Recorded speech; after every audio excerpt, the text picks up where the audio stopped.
ეს ქვეყანა ჩემია. 23 იანვარი 6 საათი ამ მომენტიდან ქვეყანაში ხელოვანების ახალი საპროტესტო ტალღა აიღებს სტარტს.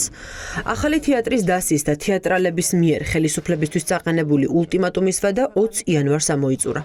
ხელოვანები რეჟიმის პასუხს ელოდნენ. ვადის ამოწურვის შემდეგ ზუსტად შუაღამისას კი ეს ვიდეო დაიდო. ეს ქვეყანა ჩემია. ეს ქვეყანა ჩემია. ეს ქვეყანა ჩემია.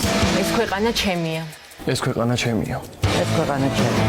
ეს ქვეყანა ჩემია. ეს ქვეყანა ვასო აბაშიძის სახელობის ახალმა თეატრმა დაანონსა, რომ 23 იანვარს ხალხს საპროტესტო მანიფესტზე ელოდება. რეჟისორები და მსახიობები სცენის ნაცვლად ქუჩაში გამოვლენ. რა იქნება უკვე იქ? ეს ჯერ მხოლოდ რეჟისორმა იცის. ჩვენმა თეატრმა ყველაფერი ცადა, რომ რაღაცა დიალოგზე მაინც წამოეყვანა.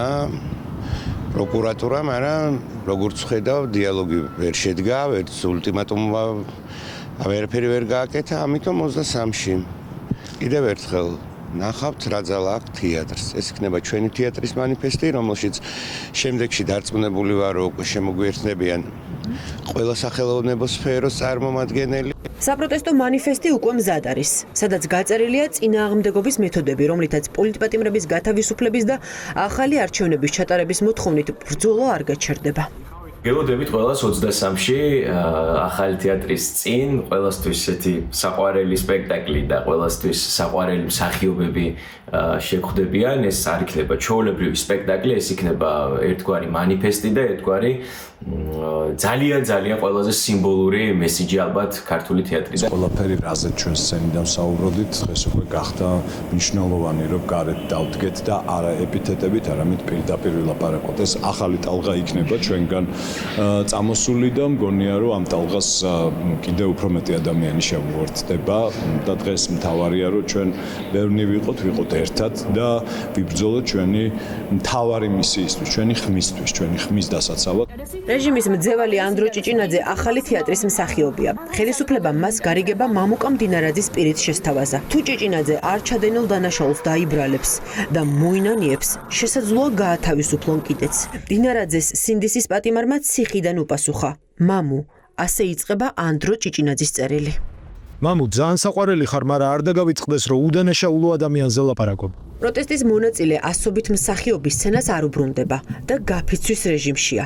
ასეთი მასშტაბური პროტესტი ქართული ოცნების რეჟიმის წინააღმდეგ დიდი ხანია არ ყოფილა. პოლიტპატიმრების გათავისუფლება და ახალი არჩევნები არის ის ორი მოთხოვნა, რომელიც დღეს ხალხს აქვს და პროტესტიც იქამდე არ შეწყდება, ვიდრე ორივე მოთხოვნა არ შესრულდება.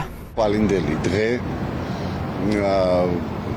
აუცილებლად იქნება უარესი თუ გავჩნდებით და პროტესტს არ გამოვთქვამთ. ესეთი კატასტროფის წინაშე მე არ მახსოვს, რომ სახელმწიფო ყოფილიყოს.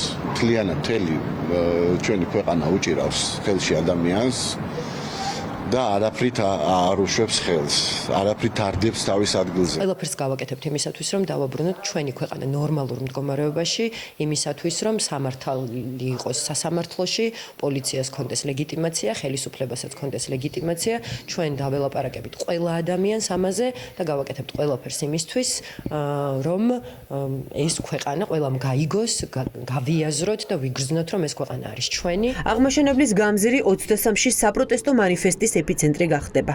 ხელოვანებმა სოციალურ ქსელში შექმნეს ივენთი სახელწოდებით ეს ქვეყანა ჩემია.